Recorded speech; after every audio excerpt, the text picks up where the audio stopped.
السلام عليكم ورحمة الله وبركاته داوديال الكن عاوة انتاس او فنان او ادكو اركيسان وحا اي اسوغو يمادين idinku oo uga bartayba marka hore in ay idin sheekeeyaan inaad heesa uga barateen ruwaayado haddana caawa halkan dhammaantood waxay u soo fadhiisteen in ay ka hadlaan arrin aad iyo aad u xasaasiya oo markaasi ku saabsan fanaanada Aamina Dhool oo aad wada garanaysaan dhammaantiin iyada oo markaasi uu soo wajahay xanuun markaasi kaga soo gudboonaaday dhinaca kaliyaha iyo waliba wadnaha iyada oo markaasi hore aad u ogeydeen in markaasi beerka looga saaray haddana imika dhammaantood fanaaniintan garbahayga fadhiya waxa ay caawa halkan iyaga oo murugaysan ay doonayaan in ay kala qayb qaataan markaasi dhibaatada markaasi soo food saartay Aamina Dhool iyaga oo markaasi caawa idin sheegi doona idin sharixi doona idin kala hadli doona markaasi dhibaatada haysata iyada oo markaasi ummadda Soomaaliyeed meel kasta oo ay joogaanba markaasi iyaga oo isjecel haddana walaalkooda markaasi dhibaataysan ama ba xanuunsanaya ama dhibaatadu la soo gudboonaatay markaasi ay caawiyaan haddaba caawa waxa idin ka codsanayaan markaasi in aad aydina waxba ula kala hadhin haddii ay noqoto dhinaca caawimada ducada oo aan ka maqnayn dhammaantiinba bal aan ku soo dhaweeyo horta dhinacaygan oo ay fadhido waa fanaanadii weyneed ee Faynuus Sheekh Daahir iyada oo markaasi halkaasi idinka sii wadi doonta waxyaabaha ay caawa ugu tala galeen halkan in ay kala qayb qaataan markaasi tiiraayada la soo gudboonaatay walaashood Faynuus ku soo dhawo waad mahadsantahay waxaan idin leenahay horta ummadda Soomaaliyeed meel kasto adduunka afarteeda dacalood ka joogto waa salaamantihiin annagu waxaanu nahay fanaaniin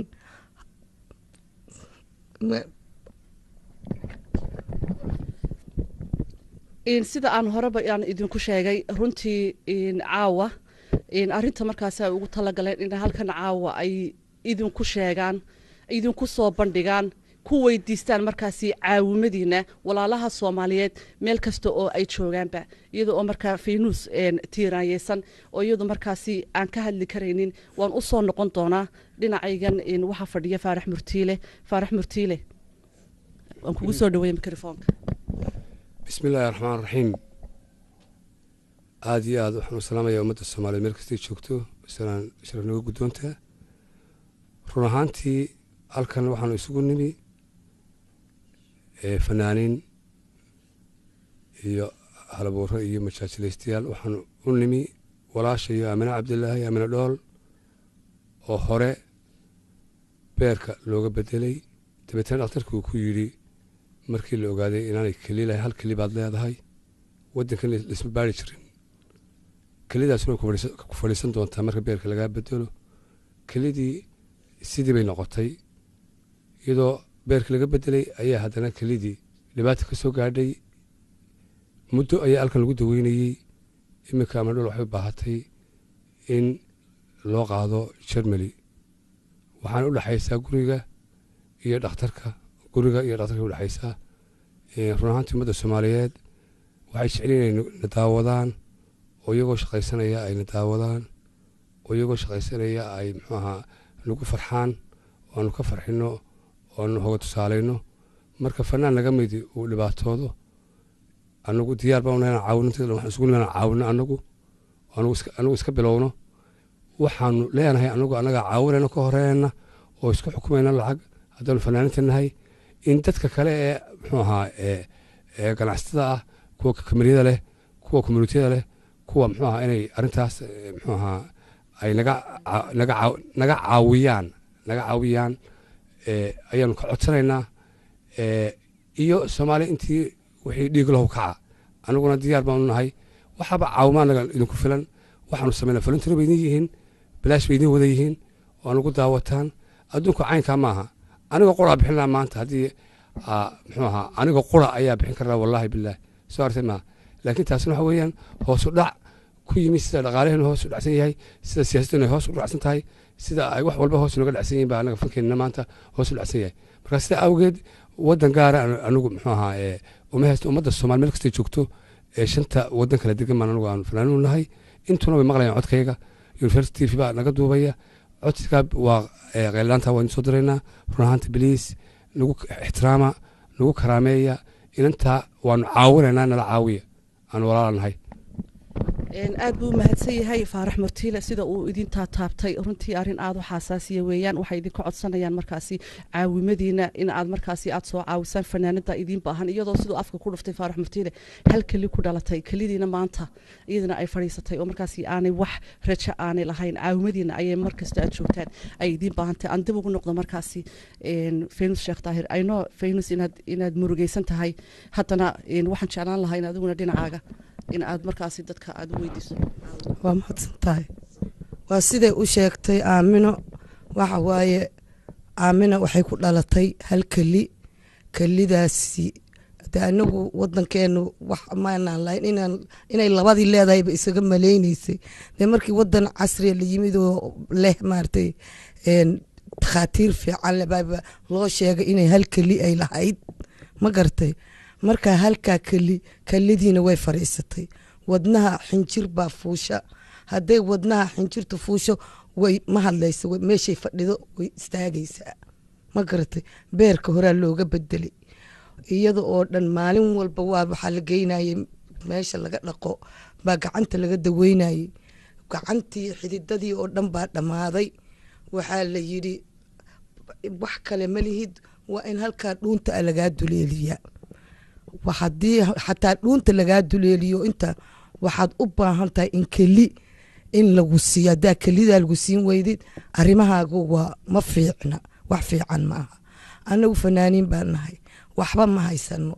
dal ma lihin dad ma lihin kolba qofkii fanaan meel ciduu ku dhintaa wax daweynaya male waa dowlad ma daweyso dad ma daweeyaan way ku wada dhinteen meel cidlay ku wada dhinteen 1,000 qof oo fanaan baa meel cidlaa ku dhintay anagu dadkanaga habeen iyo maalin waanu raali gelinaa waxaan hayno oo dhan baanu shiraynaa marka waxaan rabnaa ummadda Soomaaliyeed inaad maanta garabna siisaan oo aad nala ooydaan saan u ooyayna inaad nala ooydaan oo gabadhaas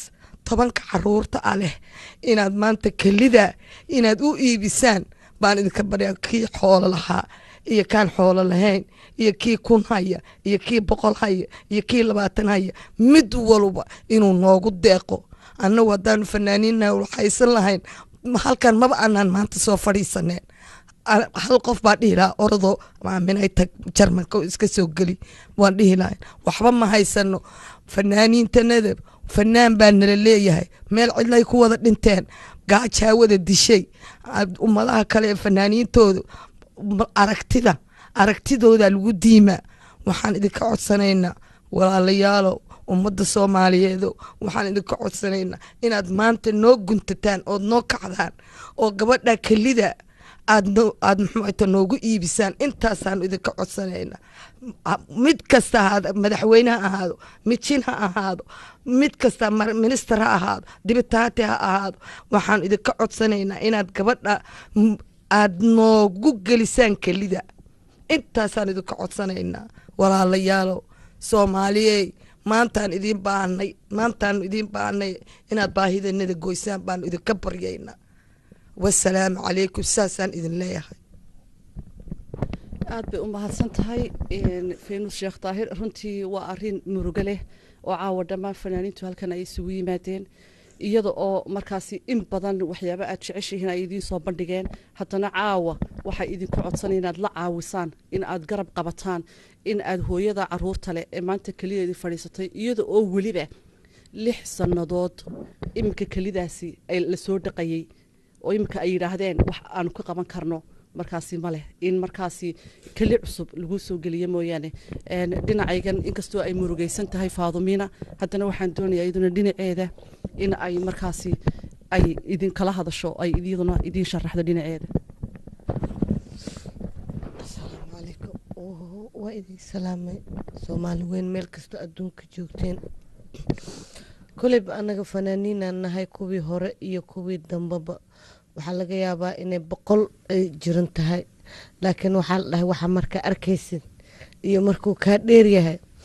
isku hal ma ah waxa arkaysid ka sii xanuun badan wixii ka dheer marka walaalayaal shalay qooto iyo riwaayada Ramadaanka la dhigay everything waxay ni dhigaysaa Aamina Dhool ayadoo dhinacna isbitaalka ugu jirto dhinacna ay idinka niga qosol siinaysa ayadoona shilin iyo taana ee maanta isku furata haysanin fanaaniin magaca weyn meel la dhigaayo male laakiin qafka haddii maanta dhib gaara walaalkaa hadduu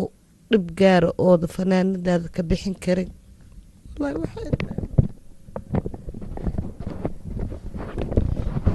daawadayaal san horeba idinku sheegay runtii arin aada u murugo badan ayaa caawa intaas oo fanaan halkan maanta ay usoo fadhiisteen